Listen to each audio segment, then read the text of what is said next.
And so, one last bold statement that we want you to contemplate. And once you contemplate it and come over time to accept it completely, it is our promise to you that you will then begin your living happily ever after phase of your life experience. Sometimes as your path is unfolding, the perfect thing along the path is a problem coming into greater clarity. Because at the same time that a problem is coming into greater clarity, you are creating the solution in your vortex. Then all you got to do, once you have sufficiently created the solution by poking around at the problem, you just have to decide to be a little more unconditional for just a little while, and the solution will reveal itself to you in very short order. You're going to reach the point that you bless every problematic person in your experience. Oh, you are responsible for major growth within me. I would not be the person I am today if it were not for the harassment that you have provided for me. I'm so appreciative of everything that you've caused me to desire that you're not. And when I gained the wisdom to stop making your deficiencies be the basis of my vibration, then everything that you helped me to become, I began to realize. And then you're going to love all of the components of this magnificent world, because we really are all in this together. And when you stop needing to demand the conditions to be a certain way for you at a certain time, you will find freedom. You will find the freedom that you've been looking for. You'll find the joy that is natural to you, and you will begin the living happily ever after phase of your life experience, which, as far as we are concerned, should be the only phase that you were ever in. So over time, we've been talking with you about who you are. You are so important to the equation of the eternal expansion that we all are. You said, I'll go into this physical experience and I'll explore and I'll see, I'll hear, I will experience the contrast, the variety. And out of it, I will come to my personal conclusions about what I personally prefer. And the reason that you did that so clearly, you knew that so clearly before you got here, is because you understood that the whole purpose of the variety is for choosing. You said, I'll make choices that are important to me. And you knew that in doing that, you would launch rockets of desire, that you would send out vibrational rockets, because you weren't even considering your vocabulary in those days. You knew that you were an emanator of perspective, that you would emanate with clarity whatever it was that you were giving your attention to. And when you know what you don't want, you emanate a rocket of what you do want. And we said, and we will remain here non-physically focused, free of all resistance of a physical nature. And when you send off a rocket of something you prefer, we will hold steady to that rocket, and we will hold firm to the equation that you are establishing moment by moment. And as you evolve because of this time-space reality, so will we. And we will hold to the expansion that you carve out. And you said, okay. Sounded really good to you, because you knew that as we held to that expansion, that you would be able to tell in every moment by the way you feel how close to your expanded version you are holding, or how much you have deviated from it, you see. So your emotions let you know. If you're feeling wonderful, that means you've launched lots of rockets of desire, and you are in this moment not offering a thought, belief, or expectation that contradicts the desire that you hold. You're right up to speed with who you are. And in that moving with the flow of who you really are, you feel elation, you feel passion, you feel exhilaration, you feel really good, you feel love and appreciation, you feel joy. But if you are feeling frustration or overwhelmment, if you are feeling angst of any kind, if you are feeling anger, or if you are feeling grief, if you are feeling revenge, or any of those negative emotions that feel like despair or fear, then that means that your perspective in this moment is so far apart from the perspective of your source about the same thing. That's the most important thing to understand. It isn't that we are focused upon something entirely different and that's why we feel good. We're focused upon what you're focused upon and we feel good. And that is,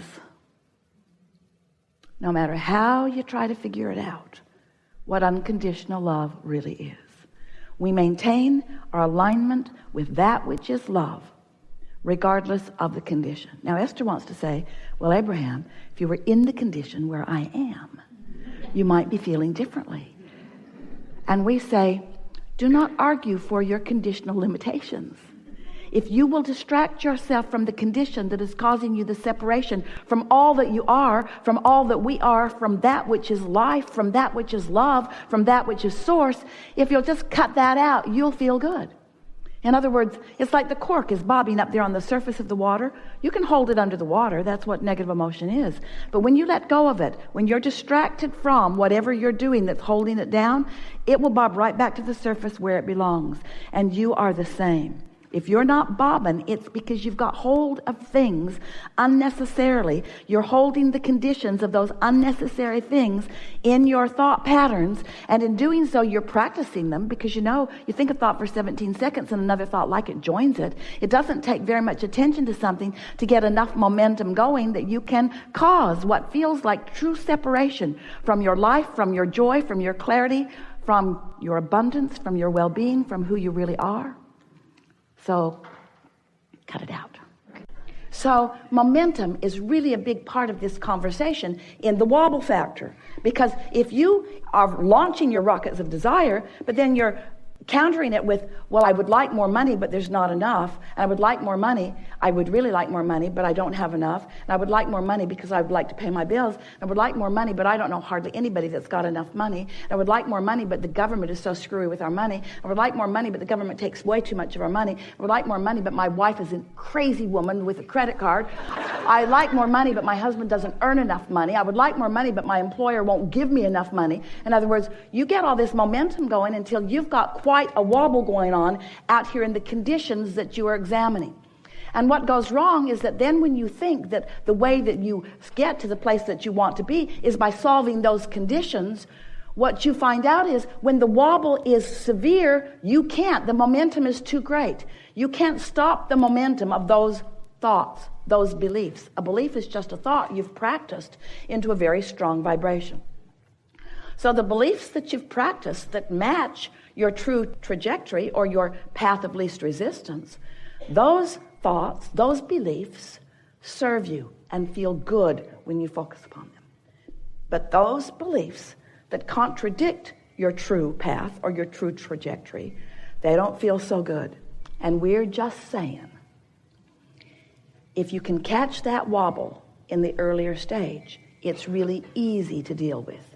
But if you wait until it's out there and all kinds of conditions have occurred or been realized by you because of the consistency of the wobble, you see, you get what you think about whether you want it or not. So when you talk about what you want in the absence of it and what you want in the absence of it and what you want in the absence of it and what you want in the absence of it, you've got this mixed vibration going on and you're living some of all of that, and it's a rocky ride, isn't it? So now you know everything we know. Now you know everything about the laws of the universe that are important for you to know. Now you know everything about your guidance system. So now the only thing that's left for you are two important things. First, you have to accept that your emotions are your wobble indicator. They are your resistance or your allowing indicator. They are your on the path or off your path indicator. They are the being true to you or not being true to you indicator. That's what your emotions are. That's first and most important that you have to know. You have to accept it. You have to remember it. You have to believe it. You have to know that. And second, you have to care about how you feel. You have to be unwilling to put up with early wobbles because they're going to get more. And what happens is, oh, that doesn't bother me that much. Oh, that's all right. I don't feel any really strong pain about that. I can stand that. Yeah, it's been going on a long time, but I'm strong. I can take care of myself. It's all right. I'll be all right. And everybody lives like that and so on. But as it gets bigger and bigger, then you start joining chat rooms about it. Then you start going to those meetings with other people that are leaving that same sort of dysfunction. Then you start drinking things and shooting things and ingesting things in order to numb the discord. In other words, what are you drinking? Wobble-free juice. Really? Wobble-free juice? Well, no, it just covers up the wobble. It makes me unaware of the wobble. It makes me unaware of the wobble. Well, does it help? Well, at first. At first it helps, but eventually my life goes to pieces, and so what do you do then? I just drink more. I drink more. I shop more. I do more things to try to fill the void, the wobble void. I try to fill the void with action and behavior. How's that working out?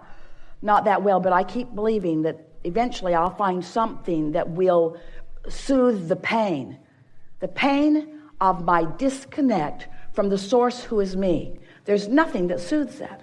You just got to stop the wobble. And when you get good at that, in time, there'll be very few wobbles. There'll just be those preliminary wobbles that help you launch more rockets of desire. But you do not have to live without the things that you want. You are creators. You can be or do or have anything.